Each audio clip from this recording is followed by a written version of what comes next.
Hello, hello, hello, everyone. Welcome back. It is Tarot Tuesday, Tarot Reviews Day, and I am back with a new deck to show you. We are continuing with our theme of Kransmas in July, and we are concluding it today with deck number 4, the Wild Unknown Alchemy deck by Kim Krans. You can already tell from the box that she has just leveled the F on up. So we began with the tarot deck. We had Animal Spirit. Last week we had Alchemy. No, last week we had Archetypes, which was the first of her sort of like differently shaped decks. And this one is another very conceptual oracle deck. And so this one is based off of Alchemy. It comes with a wonderful, very comprehensive book. So in this book, we learn a lot about her, that she went to the Interlochen Academy of Arts. For all of my Cincinnati and Midwest people, you know Interlochen. And that's where she received some really amazing art education.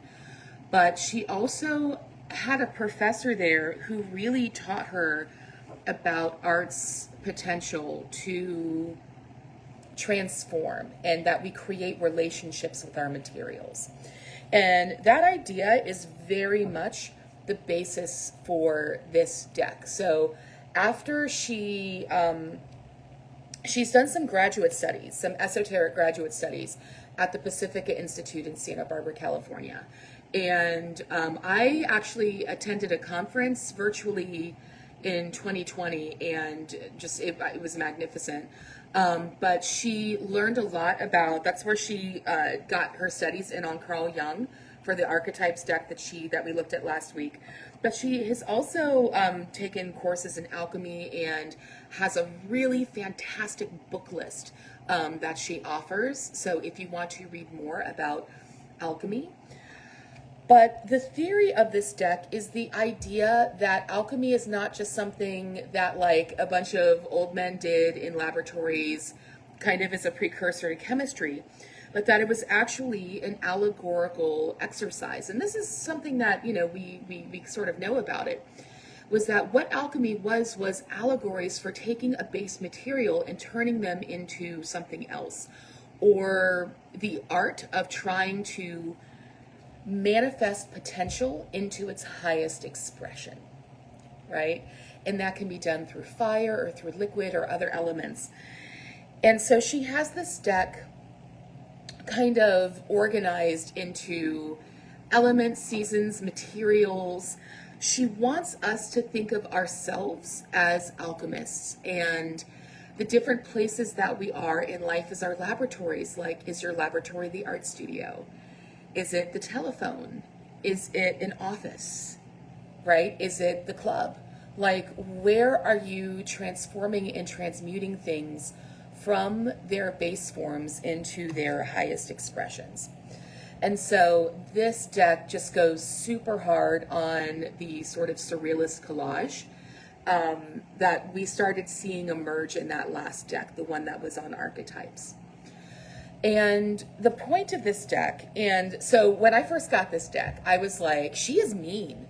This deck is mean. Like, every time I pulled a card from this deck, it was like, shadow work, shadow work, shadow work, ew, ew, ew, this is gross about you, this is gross about you.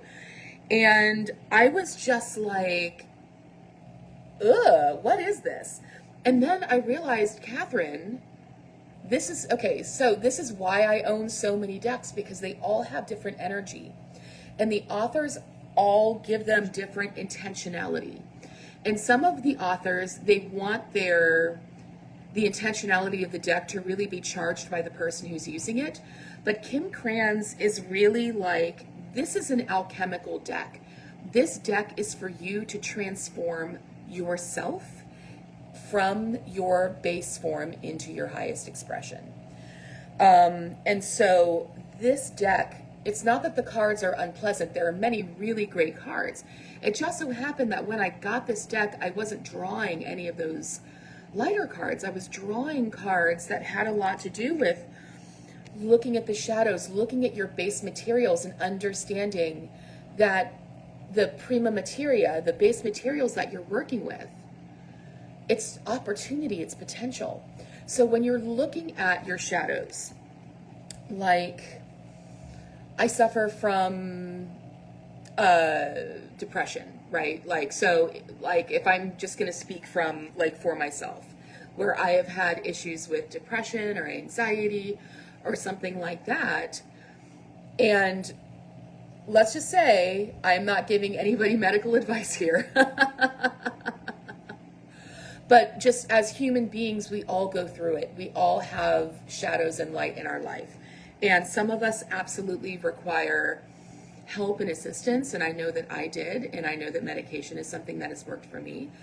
But reflection through tarot and oracle cards has also really worked for me by helping me understand that those dark parts of life are opportunities. They are invitations to transform.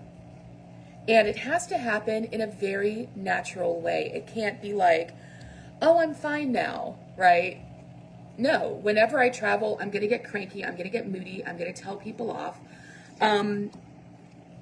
You know, and I kind of accepted that thing about me, is that when I travel, I get anxiety. But right before I traveled, I pulled a card, a storm card from this deck. And it was like, great, my travel experience is going to be awful as usual. But what the card I found out was trying to tell me was, you know that when you travel, you experience this anxiety, you become impatient and irritable and angry. How can you transmute those things since you know that you're coming? Can you accept the things about travel that can really get under your skin and be prepared? Just be prepared for the fact that people are going to be noisy and talk on the train, even if you're in the quiet car, and put in your earplugs and move on with your life. And it doesn't matter that people shouldn't be talking in the quiet car or that people should be, right? It's like all of those things that I was saying exists outside of myself. That card was really saying, take accountability for your part in it. And I have come to find that by doing that, yes, those triggers still happen. Those sensory triggers happen when I travel, right? But when I get on the train or when I'm going through airport security, I'm able to be present and be aware. And that doesn't excuse other people's impoliteness, rudeness, bad behavior, inability to think outside of themselves. It just helped me understand that I have to be responsible for what I'm bringing, the energy that I'm bringing. Am I going to bring more bad energy onto the train car, into the security line at the airport? Or am I going to bring breath work and presence and try and do better and try not to compound that energy, that nasty energy that is making me, as well, that as an empath is influencing me, right? Shield myself, be responsible for myself. So I'm not trying to bootstrap anybody here, but what I am saying is that a deck like this is really useful. So alchemy is if you are prepared to look at life as alchemy. Are you prepared? And that's what this deck challenges you to do. So this is a buy if you are ready to bring that kind of energy into your life, to challenge yourself and say, am I ready to look at my life as alchemy and the situations that I'm in as laboratories? And the feelings and emotions and the situations and the people that I meet as materials, as opportunities, as invitations to transform in a very natural, authentic way where I'm not repressing, but I am challenging myself to move through, right? Am I willing to put myself into that violet flame and transmute myself? Am I willing to put myself into the crucible and exit as my highest self, right? That is the kind of work that this deck challenges us to do. It helps us understand, like, let's look at the shape here, right? So she chose this shape because this is like the cell of a beehive, right? And actually, and I'm holding a rose, there's a lot of rose and bee imagery in this deck as well, because these are things in nature that help us understand the journey of alchemy better, that help us understand that alchemy isn't linear, where we just ascend and ascend and ascend until we're our higher self. It often works in circles and cycles, once again, where there's an aspect of ourself that we can look at, examine, and perfect. But it's a life's work, and maybe we're going to get through just a few of those aspects, right? That it's not just a circular process, it's more dimensional than that, where we're spiraling up and out like the rose does, where we have our little lessons, and so we grow from the center in our bud, and then we spiral out into some larger petals and spiral out into a larger series of petals. And that way, we are learning, we are coming up and confronting many of the same lessons, but we're doing them from these expanded perspectives of growth. So if you're in the situation, I feel like this has come up recently for a few of us in these readings, that if you are coming up to these situations in your lives where you're like, oh my God, I can't believe this is happening to me again.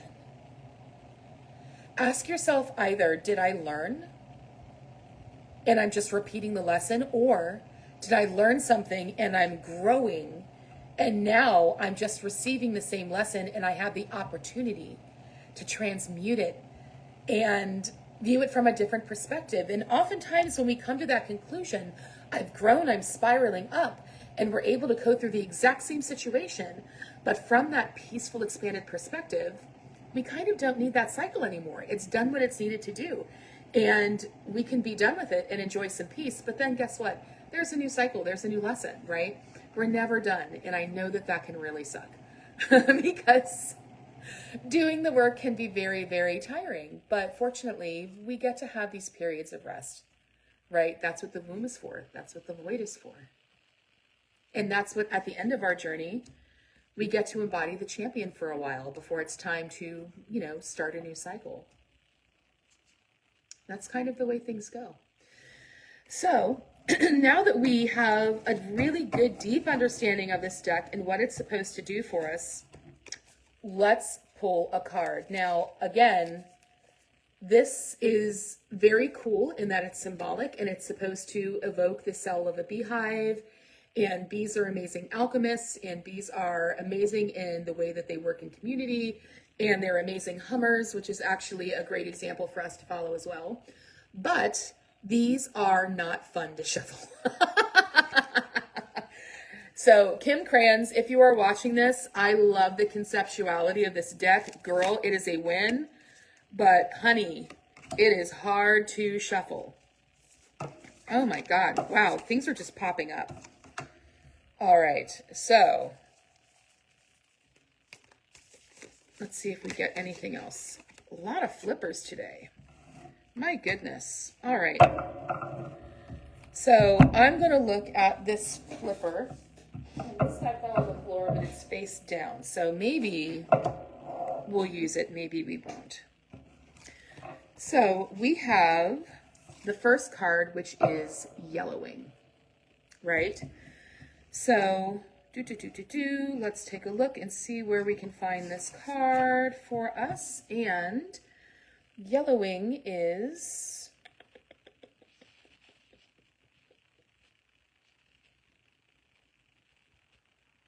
a process, probably. Stay with me here. I don't know why I can't see it. The writing is very tiny, I will say that. So we have the planets, the colors, in the colors, 111, yellowing. So what does yellow mean in alchemy?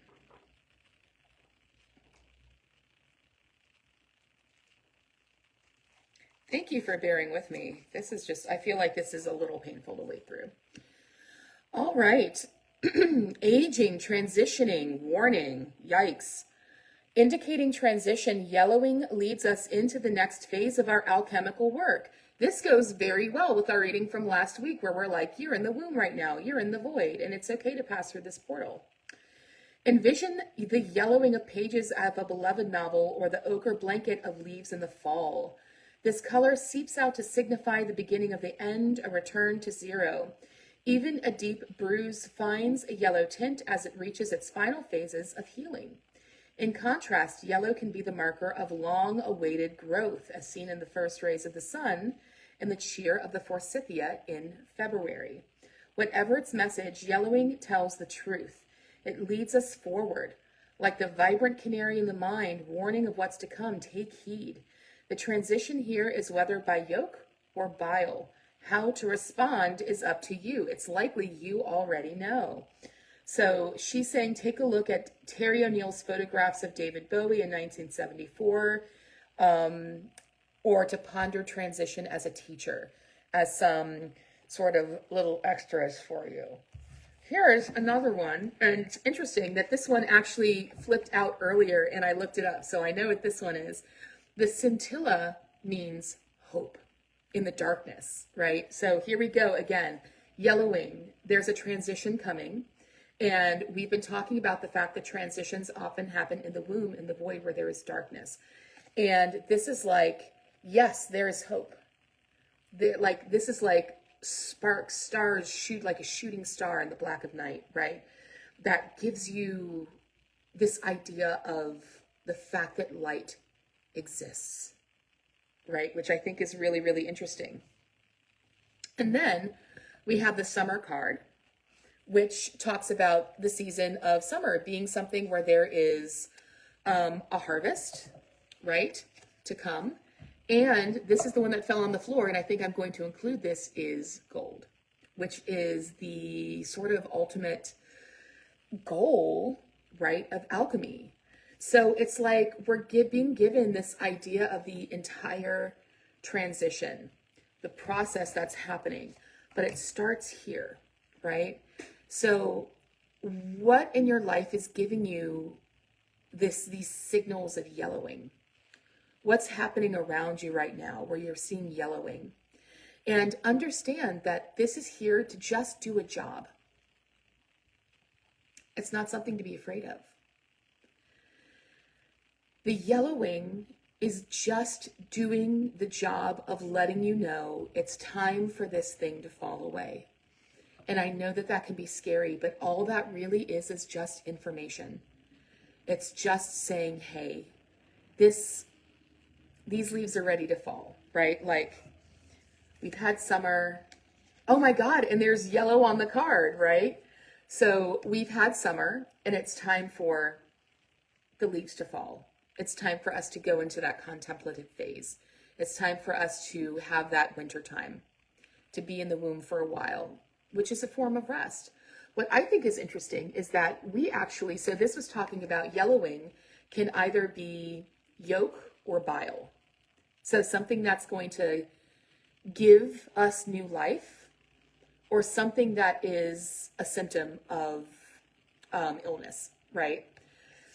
Like healing, a healing bile, something that's like stinging means curing. You've got to go through it in order to heal, right? But this is telling me that we're thinking more about the yolk. That's what the summer card says to me, because the yellow is coming up through the roots. It's coming up from the ground, coming up from the place that's being nourished. It's coming up from the womb, right? And so maybe that is the scintilla. Oh my God, and this is yellow. Maybe that's the scintilla for you. That could very well be where the hope lies for you, in knowing that the yellowing in your life is coming from the womb, which is the portal we pass through on the way to life, rather than bile, which is what we pass through on the way to death. Right? And so I think that that could be your hope, that the things in your life that are showing you it's time to transition are coming from a place of birthing something new, something beautiful, something lush, and something lovely. And it's just all on the way to finding your gold. This is all on the way to finding that next highest expression of yourself. So here, that's a little scintilla for you. Take that scintilla to the bank, right? So if last week's message resonated with you about like you're a butterfly, you're going through a metamorphosis, this message is coming through today to offer you a little bit of hope that this isn't the end, right? This is a beginning. Those portals can be the portal to the beginning, the portal to the end. Both of those void spaces can be tricky. They can be like, I'm getting the word fitful for some reason, although I don't know who that's going to resonate with, but like they can be fitful to go through, right? Like even the baby in the womb about to start their new life, there's kicking, there's shifting around, there's discomfort, even as they're floating, right? But I think that like summertime is coming for a lot of you guys. The gold is coming for a lot of you guys. I really, really, really feel that very strongly. Oh, and look at that. They both have these little dots in the middle, right? So just enjoy the void space, because while you're in the womb, you're getting some rest. When summertime comes, it's time to harvest. It's time to be busy in the garden. It's time to be working and getting everything done, right? So enjoy this space of rest right now. Allow it to yourself and just allow things to blossom, allow things to bloom, allow this medicine to do its work, allow the yellowing to do its work in your life. And that gold is right around the corner for you. It's coming soon. We're in the season of summer right now, right? So it's coming. Whatever it is you're looking for, it's coming. I don't know who needs to hear that today, but somebody just really, really needs to know that there's hope. And that's your message. I always ask for these to come from guides for the collective. So whoever you are, if you're watching this, whatever's yellowing in your life, it's just a phase on the way to that goal. All right. I love you so much. Thank you. Thank you. Thank you for joining me. If you stay to the end, thank you for staying to the end. Mwah. For those of you in Cincinnati, I'm going to be in Cincinnati very soon. And I'm actually going to be doing a vocal activation workshop at the Kula Center on August 11th. So keep an eye here on my Facebook or my Instagram for more information on that. Thank you, thank you, thank you. Much love. Have a great week.